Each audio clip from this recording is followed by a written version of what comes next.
Ridiculous questions. Meticulously debated. This is Tell Me I'm Wrong. Well, I was happy just last night. I've been losing sight, citing all the falling fights. What is this if this ain't right? Back again, the monster rights. Losing life until that night. Life will never let him lie. Light as my car passes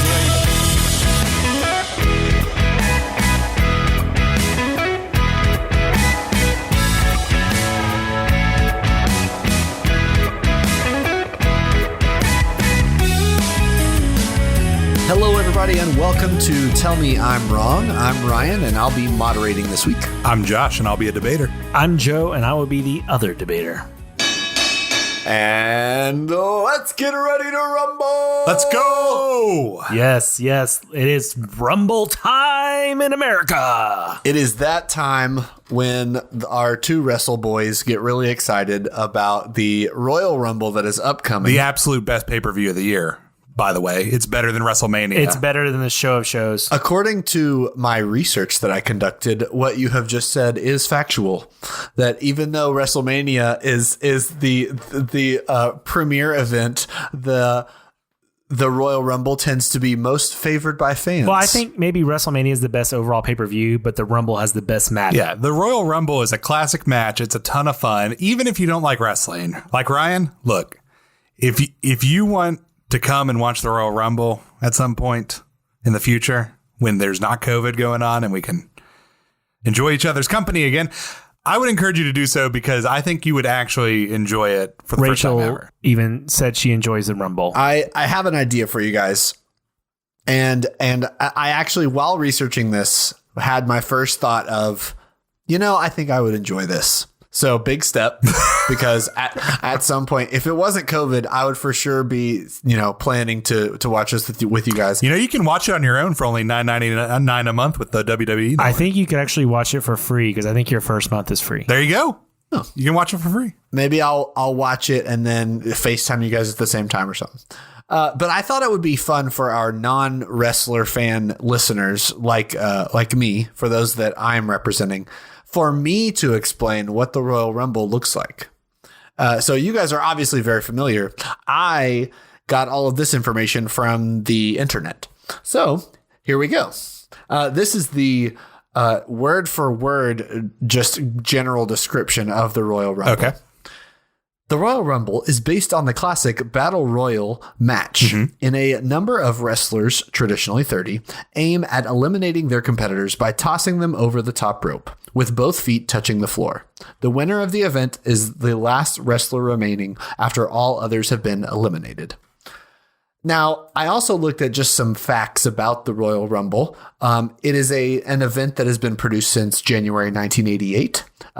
Generally, the participants enter at timed intervals. The interval that I found was 90 seconds. It says 90 seconds, but here's the first thing that the internet led you astray is if you ever watch the Royal Rumble, that 90 seconds could be 30 seconds or it could be 2 minutes. So it's quote unquote 90 seconds. If things are getting boring, they're just starting to send people in, Last year, Brock Lesnar threw everyone out immediately as they came in. So there's a lot of times where he would just sit in the ring by himself waiting for the next person to come out. That's not good TV. So they usually speed up that clock a little bit. So because Brock Lesnar, the big giant hairless man, is too good at wrestling. He's scary. I also know that there are sometimes surprise entrants, which I think will come into play in this episode when we get into the debate here. Almost certainly.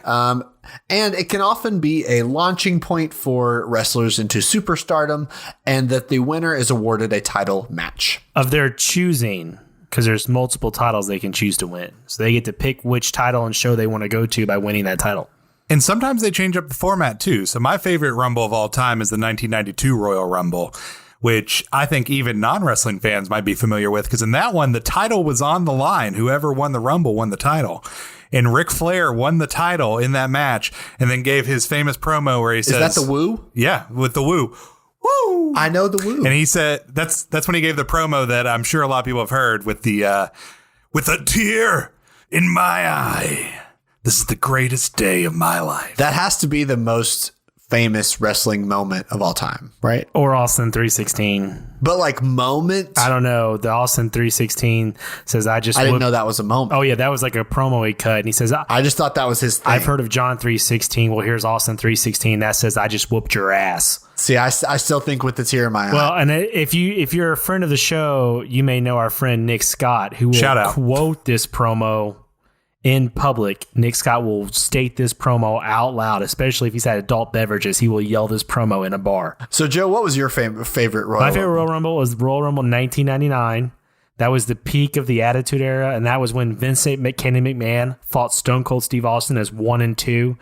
Vincent was jacked. He came out in nothing but black jeans, a black belt, and black boots, all oiled up. And then, Stone Cold come out, the glass shattering. And then they pulled a fast one on Stone Cold. Vincent won. Is great. That started the whole Stone Cold Steve Austin versus The Rock feud. My favorite Royal Rumble. I'm looking up an image, and that is a very oily man. He is oiled up, something fierce. I do have a question for you before we go any farther, Ryan.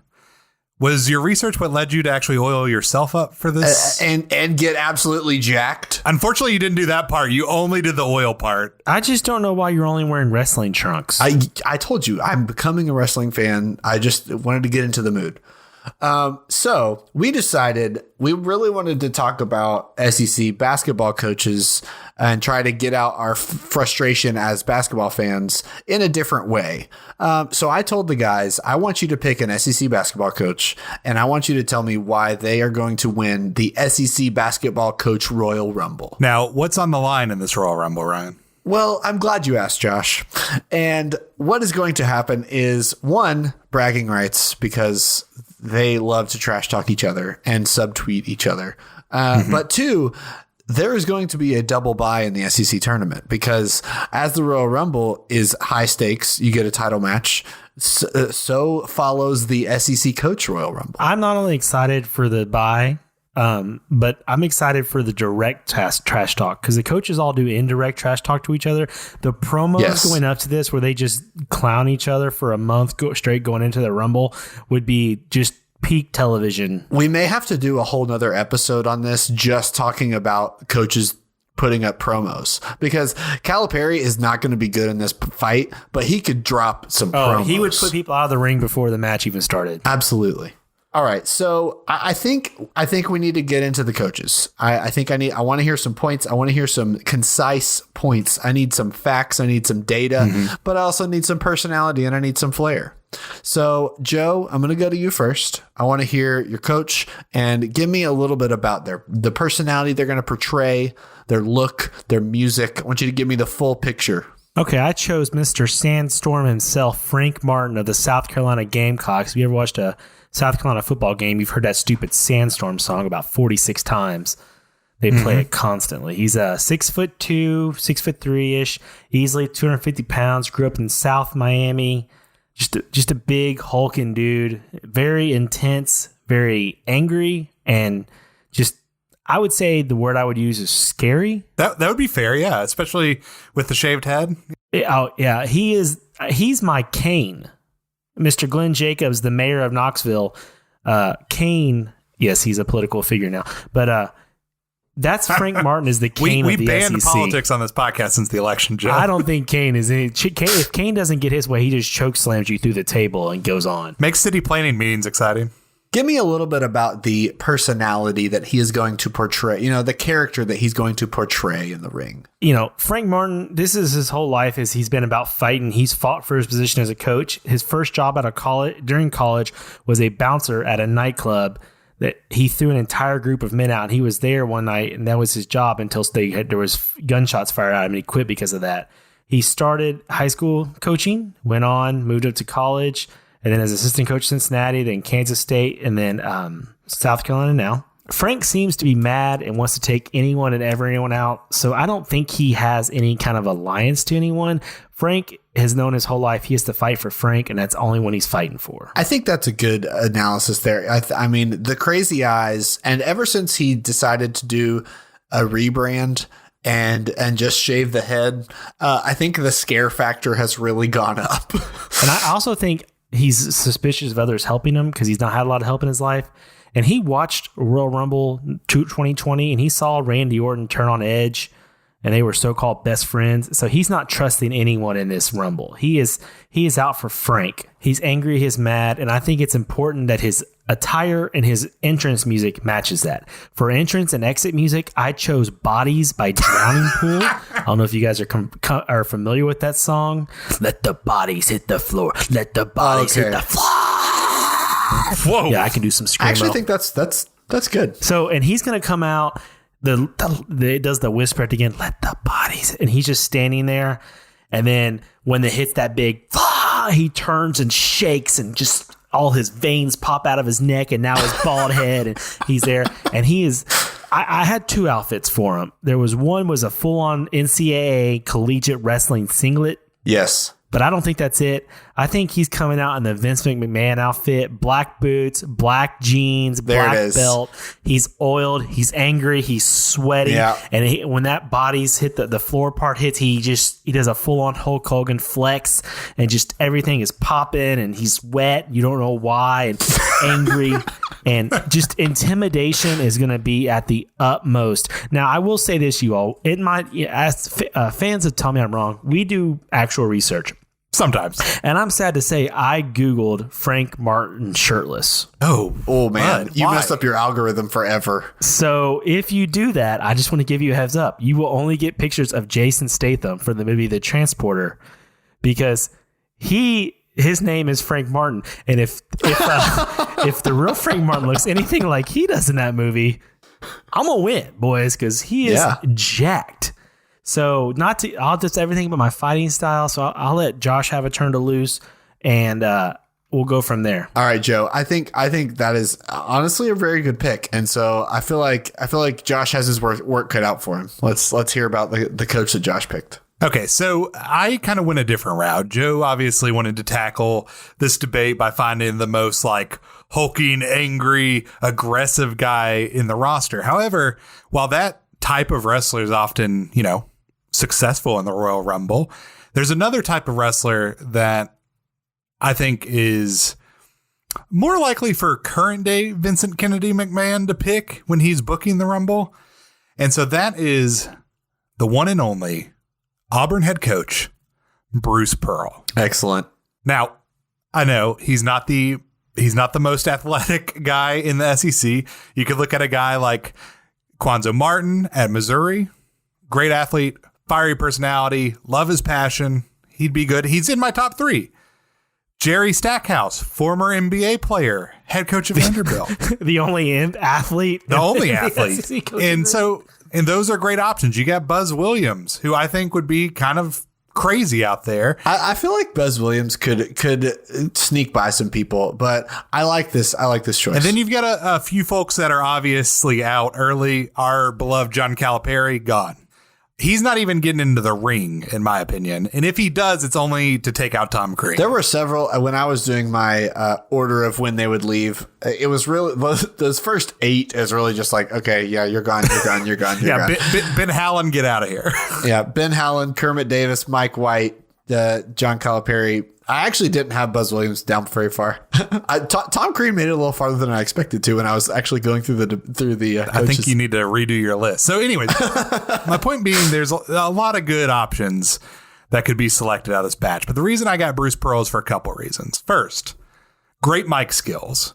Leading up to the Royal Rumble, you want to sell pay-per-views. He's going to be cutting some incredible promos. I think between him and Cal, the back and forth between Pearl and Cal on promos would just be entertainment gold. That'd be worth the $10 a month right there. Absolutely. Pearl on the mic by himself would be gold. So you got that going for him. Secondly, he's definitely got some like heel tendencies, especially with the other coaches. Like, I'm sure they're not the biggest fans of his, but he's also a fan favorite. Like, he beat Kentucky to go to the Final Four one year. He has kicked our ass as Kentucky fans several times. Not great, but I still liked him the whole time because he's just so entertaining. I would be okay if Bruce Pearl was our next coach. Well, let's not go that far, but I definitely do like Bruce Pearl. Now, he obviously has look, sometimes you got to play dirty to win in the Rumble. He has some NCAA past, had a 3-year show cause. But Listen, it was a barbecue. look, It's it was fine. for Aaron Kraft. Like, I don't know what to say. But anyways, he was out of basketball for 3 years. He was vice president of marketing at a HT Hackney, a Knoxville wholesaler, while he was out of That's basketball, which fascinating. is just fascinating. But maybe he learned something great there. So I think he has a hunger and a passion to get back into the game and show these other coaches what he's got. And I really think that he's a smart coach. Now, his offense this year leaves a lot to be desired if you watch basketball, lots standing around, but he's got some good athletes. He knows how to put them into some positions to succeed. He's a smart coach, regardless of what people say him just being a good recruiter. I think he's a smart coach. So I think he's going to really, that's going to play into his advantage in the Royal Rumble. Now, I do want to hit a couple things that Joe did because I think it's also important to wrestling. Almost as important as your abilities in the ring and on the mic is your entrance. And so being the like fan favorite kind of heelish babyface hybrid that he is, he's going to pick a song that'll be annoying to a certain extent because it's just like, Absolutely. what are you doing? Like, why this one? Yep. But people are going to sing along. It's kind of like for wrestling fans that are listening, there's a guy named Sami Zayn. It's got a great entrance song. It's a ska song. It's very annoying when he's not, a face, but when he is a heel, it is still very fun because it's just so ridiculous. So that is why Bruce Pearl enters the ring to the song by the one and only Lionel Richie, who actually attended Auburn. I did not know that. That's a fun fact. And that is All Night Long by Lionel Richie because he's coming out. He's dancing. He's got his moves going. He likes to be a little bit of a showman. So That he's was like so surprising. working his way down to the ring. He's like dancing and doing the whole thing. And it's super annoying to people. But I love it. All night long. All night, All night. All night long. all night. We can't keep singing on this podcast. Now, as far as his ring gear goes, I think this is also an important point. I think Joe nailed Frank Martin's ring gear to a T. But I think Bruce Pearl is also a little bit obvious because he had a propensity, at least when he was at Tennessee, to take his shirt off regularly. So my man is 100% coming to the ring shirt off. He's not wearing a t-shirt he's trying to sell. He's not doing anything. He is bare chested. He's wearing orange trunks. I'm talking like the tidy whitey style trunks. It's like up in there real tight, with some dark blue accents for his Tiger fans. Yeah. And he's got on orange knee pads and tall navy boots with like a cool Tiger logo Auburn sort of deal. And he's just Are we talking like knee-high boots? we're talking some tall boots. So he's coming out prepared to fight. Not necessarily what we wanted to see. He might even paint his face for all we know. He did do that a lot at Tennessee. So maybe we got some like Jeff Hardy kind of war paint going on in the ring. So he's going to be styling. He's going to be cutting great promos. He's going to be like your classic, smart, charismatic heel that everybody loves, kind of like a Sami Zayn or an MJF. And he's just going to be, I think he would be too, like, you could not deny his greatness. So he's going to win this Rumble and be booked to have a really nice finish to the match. Okay. I think you guys have picked two extremely strong contenders, and if I'm being honest, have defended both of them very well. I also want to be clear. I would pay actual U.S. currency to watch this really so much. happen. I'd pay more than the $9.99 that you need for the WWE Network. I would pay so much money to watch this happen. Okay. I want you to each give me a brief explanation of their fighting style. What, maybe they have a unique prop. Maybe there's like my only reference here, the people's elbow type situation where they have something that's a signature move. Was that the only one you could come up with? That's all I got. You didn't remember the Stone Cold Stunner? I do remember that. But off the top of my head, it's the people's elbow. So you guys have given me two great candidates, and to be honest, you both defended them very well, and I'm really proud so far. It's going to be really tight.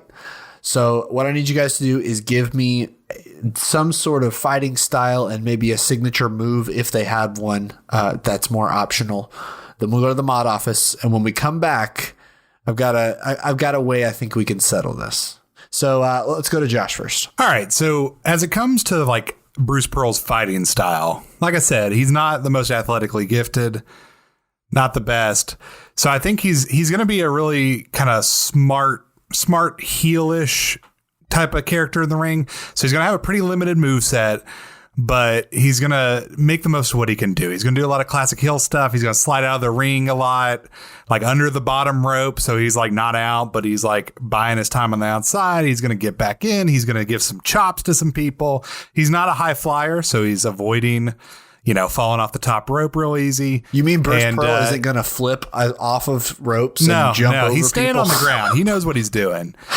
How surprising. But he's just going to be kind of fighting like that. Now, as far as his finisher goes, I don't know. Everybody typically in the Royal Rumble might hit their finisher once or something, just, pop the crowd. And so I think his finisher is going to be a DDT, kind of similar to what Jon Moxley does in AEW, formerly Dean Ambrose in WWE. It's a really simple move, kind of gives them like a little over the back of the neck headlock, drops their head down into the mat. Simple, quick. Great heel stuff. Also works as a face, but great heel move. And so my favorite thing about some of these wrestling moves when someone goes from like WWE to Impact to AEW to the Indies is, the companies trademark their finisher name, so it has to keep changing names. And so Bruce Pearl's had a few stops in his coaching career. So at one point, this move was called the Rocky Top. Now it's called the WDE, the War Damn Eagle. It continues to change and morph, but it's still the same move every time. And I think that he's so over with the crowd. He doesn't have to do a lot in there. He's just there to show off, talk some trash. He's good at riling people up. Yeah, he's riling people up. He's just there to put on a show. All right. Joe, what you got? Well, I think Frank, I definitely agree with you. Bruce Pearl's grabbing that bottom turnbuckle and just holding on for dear life for as long as possible. Frank Martin's fighting style, he's a bruiser. He just wants to hurt you and beat the tar out of you, which is perfect for the Rumble because there's no wins via pitfall or submission. He doesn't have to pin anybody, beat the crap out and throw him over the top rope. There's absolutely nothing pretty about what he does when he comes to fighting. Or his basketball teams generally, to be honest. That's true. He's not really into like eye gouges or low blow, but I'm not sure he wouldn't do it either. So if the opportunity presented itself, but I think he would be like a face, like a good guy. His finishing move would be reminiscent of the clothesline from hell made famous by Bradshaw or John Bradshaw Layfield, JBL. And his name of the clothesline would be the Sandstorm because it just knocks you over when it hits you. Perfect. Now, I know Josh mentioned running and clotheslining. His doesn't do that. He extends his arm, grabs you with his non-dominant hand, and yanks you into his body and then lunges forward and clotheslines you. So there's no running. He's stationary. He moves you. If you couldn't tell by the mic there, Joe had to reenact the move he told it. I was clotheslining from hell, Josh. So listeners, I will say last summer we all went to a pool together at Erica Smith, friend of the show. Her parents let us go to their pool, and we tried to give Josh an RKO off the side of the pool, but he was a wuss and wouldn't let us fully commit. I wasn't a wuss. Matt, our friend, shout out, completely whiffed. Yeah. But I F5'd Matt in the middle of the pool. So I don't know what that is. So basically what I did, Ryan, and I can show you next time we hang out, is I threw Matt onto my shoulders, kind of like I'm getting ready to do kind of like a shoulder press sort of deal or a squat. And then I took his legs and I threw them over my head and spun him in the air until he slammed straight into the water. That's basically what an F5 is. I can show you later. I was going to say, when I think F5, I think refresh. That is Brock Lesnar's finishing move is the F5. So, and it has nothing to do with the top rope. He's nothing fancy. He's just going to hit you with body blows and shots to the head, wear you out until you can't hold yourself up anymore, and then deliver his clothesline or just even pick you up and throw you over the top rope, whatever he's got. So, I mean, not to be cliche, but he's kind of like Frank the Tank. Yeah, I'm telling you all, he is Kane. I don't know who Kane is, but it sounds like a great analogy. Brother the Undertaker. All right, well, let's go to the mod office. Okay. And when we come back, I got a little surprise for you guys. I love surprises. Let's find out.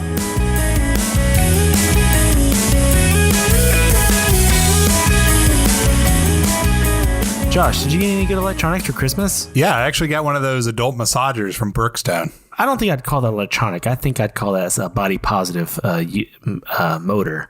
Oh, But, okay. Well, then no, I did not get any electronics. Well, perfect, because let me tell you about a nice place that's helping us out called Device Pit Stop. Device Pit Stop is a one-stop shop for all of your electronic needs, except for adult massagers. I don't think they offer those. But they do offer a variety of electronics and be able to find a product that suits your individual needs perfectly. Whether you're beginning another semester of school and need a new computer to replace that outdated paperweight you've been using for years, or you're tired of constantly having to charge your phone and want a new phone to be able to take better photos for the gram, they have exactly what you need.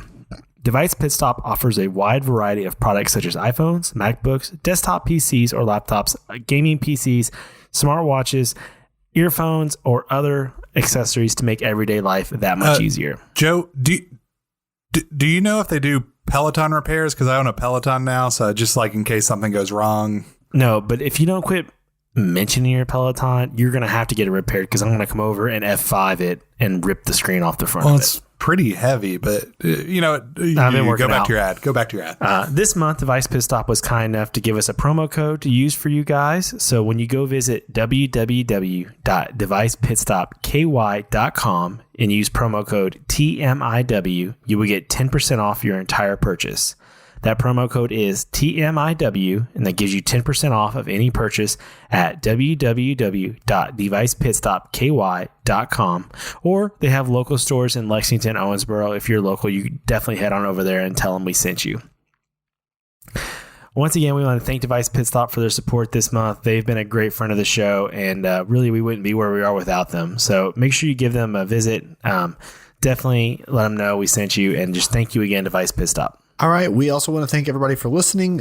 Please continue to share the show. If you have some friends that are fans of, debates or just podcasts, send them our show. Send them this episode and tell them about us. You can find us at all the social medias at TMIW Pod.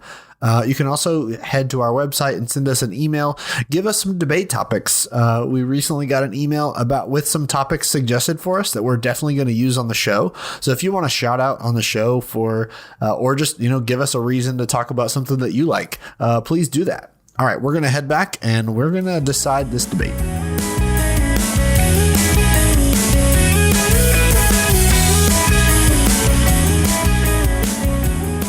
All right, so this debate has been really great, and I think that the guys have laid out some great points.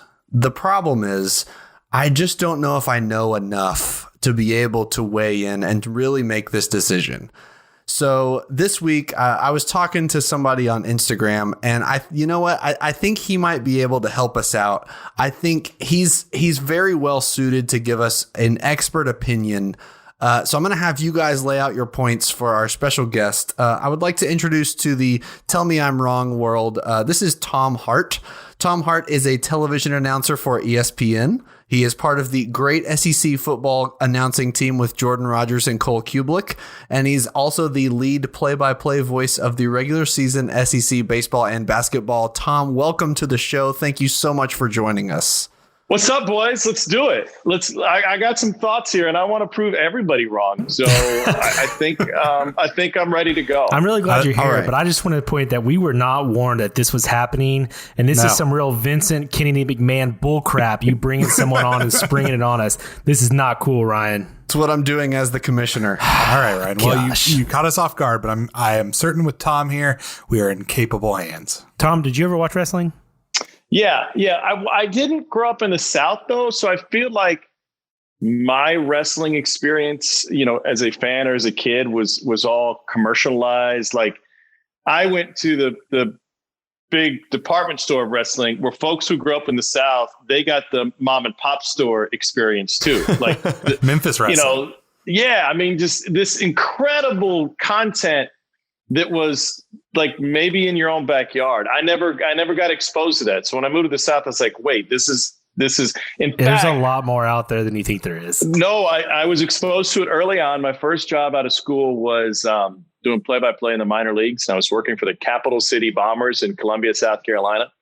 And we had this huge promotion that everyone was really excited about that I just didn't get. And it was It was just wrestling night, and whatever group it was that came through on this Friday night, they're like, oh, we're going to sell this place out. We're going to put a ring out at second base. We're going to have this badass wrestling deal.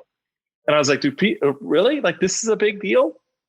Well, I knew it was a big deal when I saw Bad Boy Buck, who was, this was 20 years ago, so we use different language, but he was a little guy, and he's in his like Bad Boy Buck, looked like a bumblebee, wrestling attire. And he's sitting in the concourse at Capital City Stadium with his feet dangling off whatever he was sitting on, smoking a cigarette, getting ready to go out there and like get thrown around the ring. And everybody that I worked with was losing their mind about this wrestling match. And I was like, okay. And sure enough, that night the place was packed. So yeah, I got introduced to it, I think fairly, late in my life, but I appreciated it early.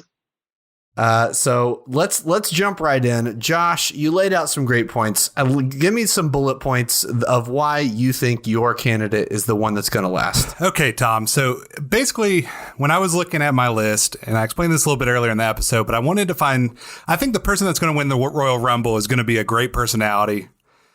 I feel like, it's got to be someone who's going to be a fan favorite, and it's got to be someone who, is probably going to buy some time, be a little bit sneaky in the ring, very smart. And so I went with Auburn head coach Bruce Pearl.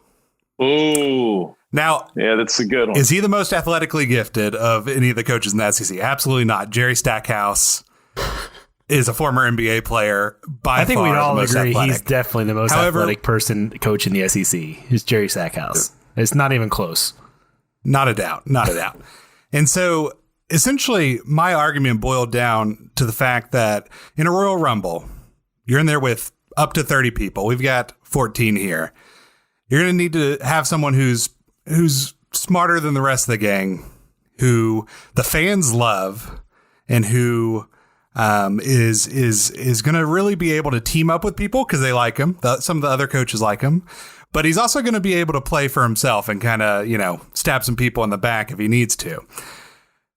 Now, Joe's pick, I think, would have been in the final two as well. And so I'll let him introduce his to kind of get this started off so you can get some questions in for us. I'm a huge fan of the Royal Rumble, and one of my favorites of all time was Kane. So I went with the Kane of the SEC, Frank Martin, the coach of the South Carolina Gamecocks. He's roughly 6'2". You can't find exactly how tall he is online.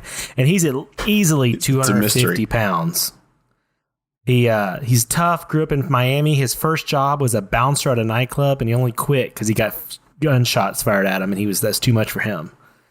Now that he's shaved his head, he even looks like Kane. So that's something else.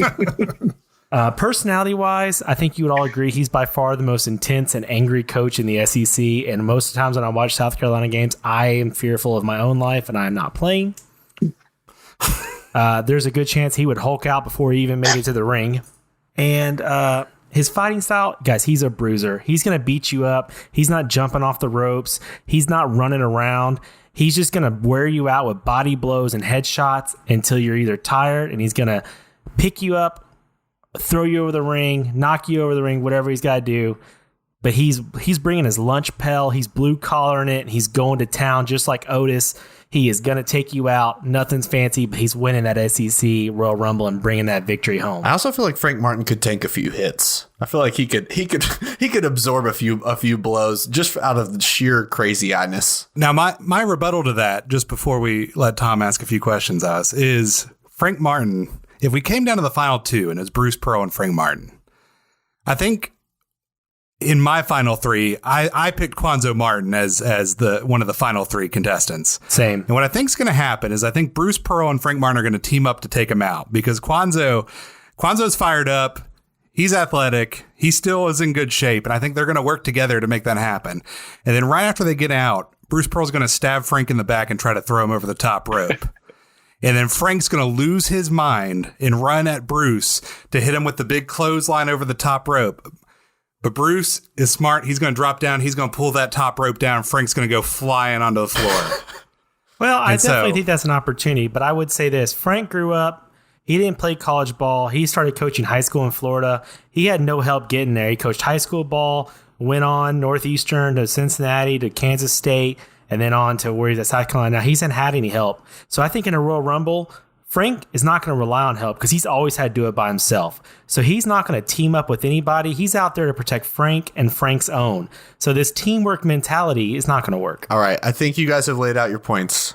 All right, Tom, we need you to weigh in with your expert knowledge of these coaches and tell us who do you think is going to be the last one standing? All right. What's the name of this podcast again? Tell me I'm wrong. Yeah. Josh, I'm going to tell you why you're wrong. Oh, okay. The number one reason you're wrong, and you stepped in it in like your second sentence, right? I'll give you points for Pearl's showmanship, for his competitiveness, for his intensity. And yeah, relative to some of the guys in this league, he is probably sneaky athletic, but nobody in the league is going to team with Bruce Pearl. He'll be the first one. He'll be the first one to get a folding chair to the back of his head. At least of all, Frank Martin. Like, no, there will be no scheming or teaming going on with anybody with Bruce Pearl. He will be a lone wolf, and he will be Now, that doesn't mean that he won't, rise from the dead a time or two, but he's not getting any help. I'll say unlikely alliances are what the Royal Rumble is built on. So I'm just saying Frank Martin's going to be looking for some help, and he'll take anybody. That's just my 2 cents. I think we would all agree, Tom, that we all think the first person everybody teams up on is probably Will Wade or John Calipari. Ooh, that's a good one. I could see some folks zeroing in on Tom Green. Oh, I don't think anybody's worried about Tom Green. No, but they're not worried, but just to kind of get in there early. I tell you who would be really interesting. And this goes back. I told you guys about my favorite wrestler ever, and I just wanted to look up the specifics on him. 4 feet 8 inches tall, 141 pounds, from Pulaski, Virginia. Bad Boy Buck, a.k.a. Wink, a.k.a. Tadpole Buck. And you're thinking to yourself, well, who in the world would be similar to that? I mean, I think Buzz Williams would be a bundle of energy through the ring. He'd enter in a 3-piece suit. Yeah, he's wearing that vest. He's wearing the vest. He's going to sweat through the vest. He's going to leave, come back with another vest. He's going to sweat through that one, come back with another vest. And like every time he leaves, he's still wearing a 3-piece suit, but he's changed his dress shirt like 6 times. And he can, he's a high energy guy. He can play to the crowd. There's a lot of guys that can play to the crowd. Nate Oates is going to enter wearing a black hat right off the bat. I mean, the guy talked trash about Coach K. Yeah, he did. Like without even asked, he talked trash about Coach K. He was in my top 4. Yeah. So he's in the mix. Will Wade, yeah, he'd probably have some arrows in his back, I think, from the rest of the crew. I think Rick Barnes is probably like hillbilly strong. He's got that Hickory, North Carolina. Old man strength. Yeah, I had the same thought. And he knows, I'm sure he knows a lot of like mountain tricks, like he's gonna, if anybody's gonna pull a hatchet from under the mat. He probably had a grandma that was real mean. She probably hit him with the frying pan whenever he missed a free throw. As my grandmother would say, meaner than a snake. Meaner than a snake. Mike White, probably, like, he'd be the good, clean, everybody wants him to win. Like the Patriot, the people that like Knights people would want Mike White to win, not the people who like rooting for the John Calipari, the John Caliparis of the world, or just the evil, right? I mean, like, people cheer for the black hat. Okay, Mike White is going to be so Mike will stick around for a little bit. If you look at his photos, by the way, and if these guys have time to prep, that's also different. Like if you look at Mike White's photos from his senior year at Ole Miss versus his freshman year, he is shredded. Like he spent all summer before his senior year in the gym. He's carrying around like some massive cannons on his arms. So I got Mike sticking around for a little bit. But Frank, you also missed, Joe, you missed one key part about Frank when you're trying to build him up as this character who's been through a lot. I like the part about,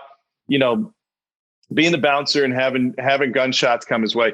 But to me, the thing that made him the toughest was being a high school math teacher. That's a good point. That's true. In all of the movies, it's especially consider where he was. All right, this wasn't like a private Catholic school in the Cincinnati suburbs, downtown Miami. No, this is Miami public high school, and you're a math teacher. You think any one of those kids, with all due respect, put myself in there, you think anybody wants to learn about math in high school? No, not a single one.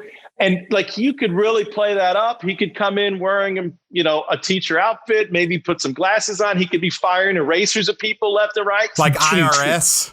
Yes. Yeah. Have a briefcase with chalk in it. He's the substitute.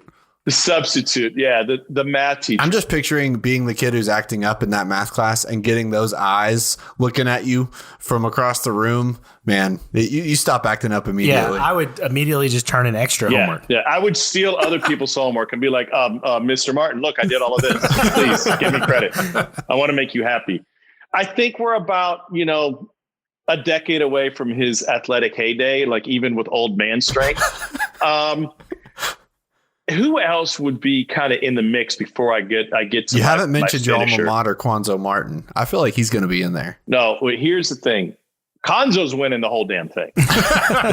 Konzo is from East St. Louis, which is the toughest city in the world.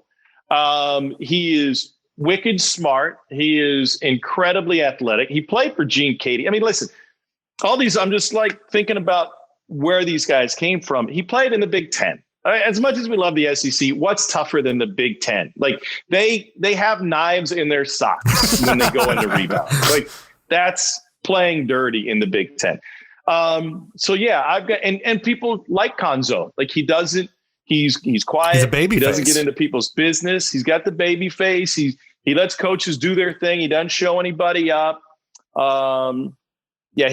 He would come in there and kick some ass. And I think he would have, see what would happen with Konzo is he'd have some of the other guys work really hard where they would try to get him. They would try to recruit him to their side, right?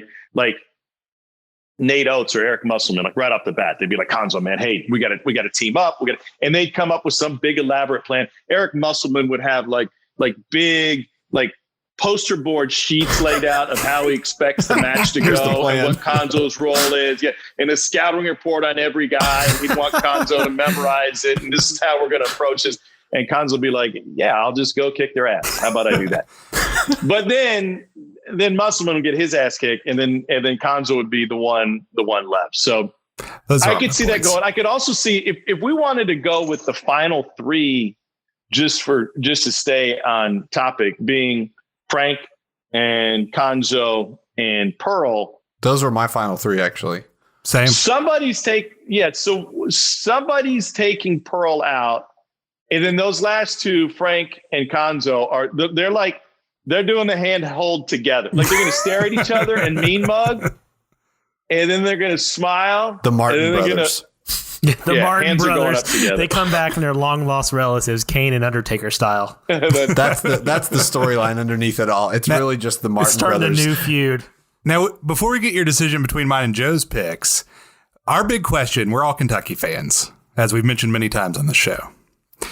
Would John Calipari even bother getting in the ring? Is he too above this? Is he just going to, blow it off? Is he going to eliminate himself? What's he doing? He's getting in the ring. He may grab a hammy early on, or he might. I mean, I don't know. See, Cal could talk his way out of anything. Mm-hmm. So as long as he can, but probably, if I were directing this match, I would have Cal talking his way out of taking a 2x4 to the neck. But as he's talking his way out of that, he's like, hey, no, we're good. Like, I got no beef with you. Like, I like you. We've been tight. Like, what are we doing? We got the same agent. We got a lot of money. And the guy, whoever the guy is with the hacksaw, is going to go, yeah, you got a point, and put it down. And then that's where Pearl comes out of nowhere with the chair. And that's probably where he goes. Cal's just negotiating his way through. He maybe can avoid a couple, but we all felt like he was either one or two. Yeah, I thought he was going to jump in and just take Crean out with him, just both of them over the top rope. That would not surprise me. Yeah, he could do that. Come in like Pat McAfee up the top rope, do a flip, take a bunch of dudes out. Now, if we're including Pat McAfee, this changes a lot. Well, of things. he's actually wrestling right now. He was in NXT War Games. He's also huge. He is stupid good. I'm so glad you put good at the end of that joke, because that's like, you can't just call a man stupid no, in the middle of a podcast. Especially as fellow podcaster. True. So we know that you have to, you're siding with Kwanzaa. He's your guy. We definitely know that you think he's going to win. So let's say in a hypothetical, it is Bruce Pearl and it's Frank Martin at the end. Give us your call. Who's taking home the belt? And I think before we get too far, we agree that the winner of the Rumble is obviously not going to get a match at Mania, but the winner of the Rumble automatically gets a double bye in the SEC tournament. Ooh, I like it. Okay. Okay. So here's the wrinkle. So Frank's getting his ass kicked, and he's wobbling around and he's limping around, and it's one of those scenes where he's got nothing left in the tank,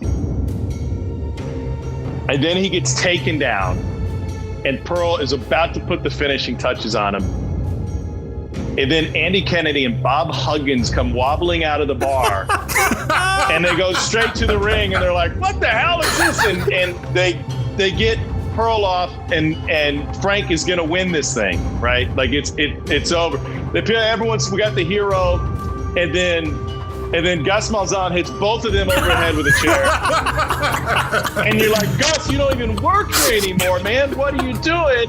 And before Pearl was about to win this thing, then Will Muschamp comes out of it. Like, Will Muschamp comes down like one of the Hart brothers on a cable, and comes flying in, and he takes everybody out, and he magnificently lifts Frank up.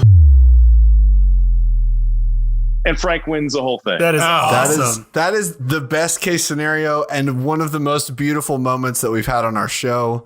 A real commentator giving us the commentation. I could have lost and been happy with that description. Listen, the only ghost of SEC past we were missing was like Houston Nutt. So like, Houston Nutt.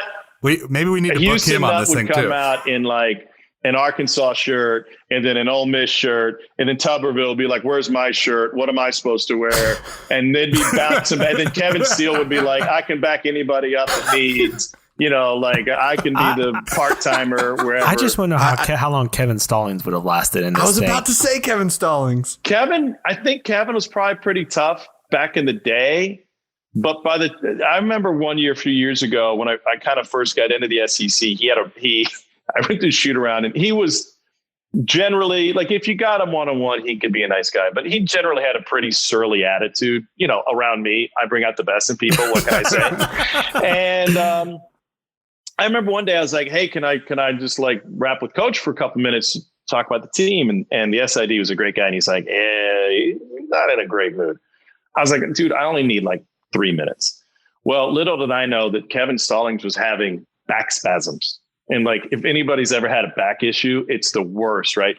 So not only did he have the red ass, but he had the red ass and a bad back. And it's like the most useless conversation I've ever had with a coach. I felt so bad for wasting his time. I was like, I don't even need to talk about your team. We're good. But I think pre-back injury, he could probably whoop some ass. The only one that we didn't work in was Steve Spurrier, but I feel like he may just run crazy. They may not even let him in the actual ball building. coach is coming out in a visor and khakis with no shirt. Or just a visor. No. Oh, you guys got it right. Khakis, no shirt, visor, and a Coors Banquet beer. Yes. Yes. There you go. Yeah. I think we put Spurrier on commentary so he can. That was talk actually my trash about second everybody thought. in the Was ring. he might be ringside? This is great. You could really do it. The football coaches are better fits for this, because you'd like eliminate half the basketball coach, right? Like Ben Howard, we don't even need to speak about him being in the ring. But if you did it from a football perspective, Coach O, like Coach O, I would just think like Stoops would kick ass. You got Pruitt in there, but here's how I'd beat Pruitt. Like Pruitt would be just destroying somebody, and then out of nowhere they reach back and they put like a plate of asparagus or a bunch of asparagus in front of him, and he's like it's kryptonite. Like, what is this? What is this crazy stuff? And then as he's backing up from like the stalk of asparagus because he's so confused. He falls backwards out of the ring.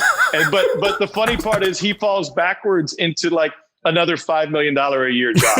So he's fine with it. It'd be surprising if he could even see the asparagus because, he wears his gaiter where it just covers his eyes and leaves his mouth and nose completely uncovered. Yeah, it's very cornholio of the whole look with the gaiter pulled all the way up. Tom, thank you so much for joining us. It was awesome, and you are just as hilarious as we expected you to be, which is why we wanted you on the show.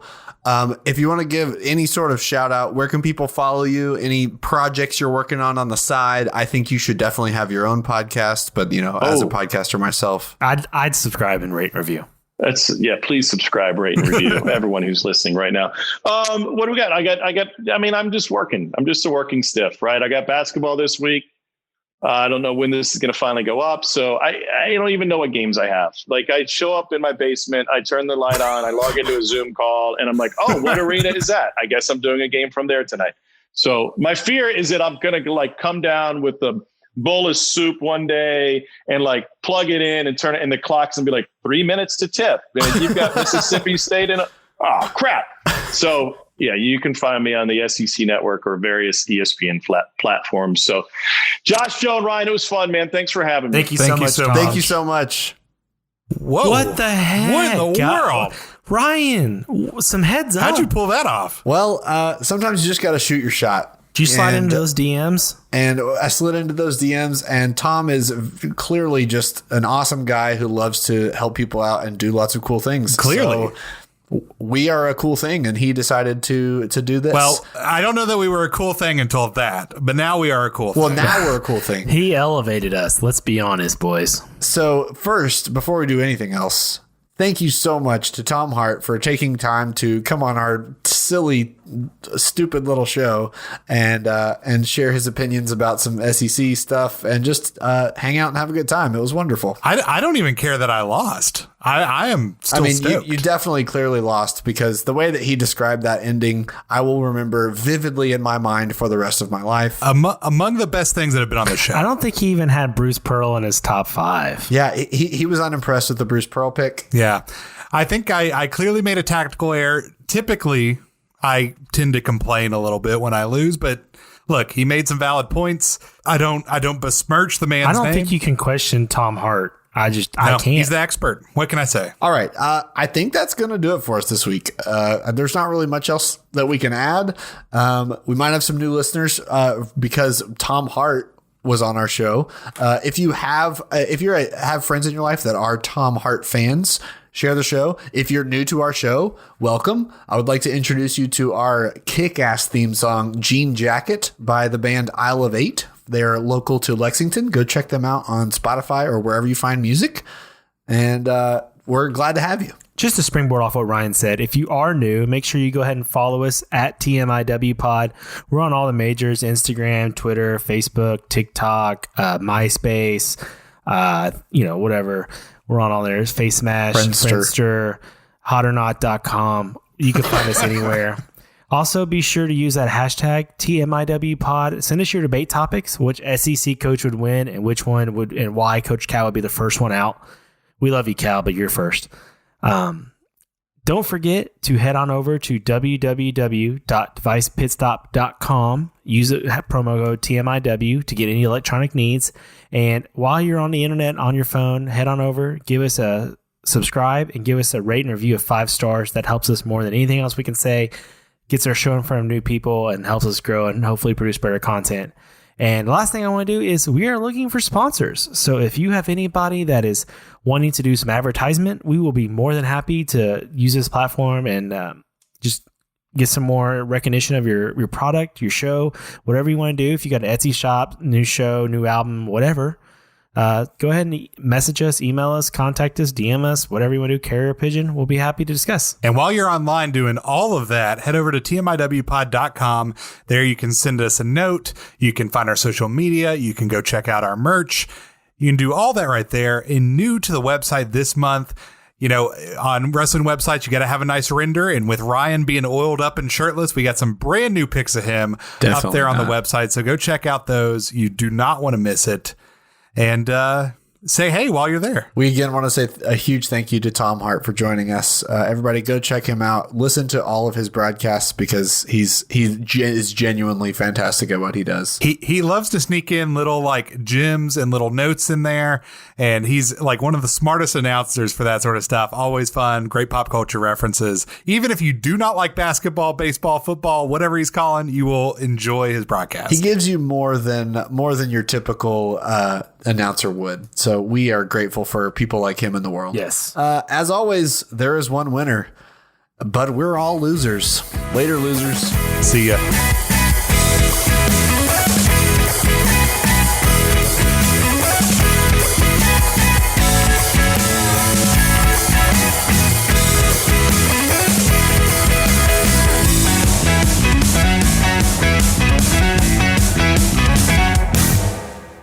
With a tear in my eye, we are all tied at one victory apiece.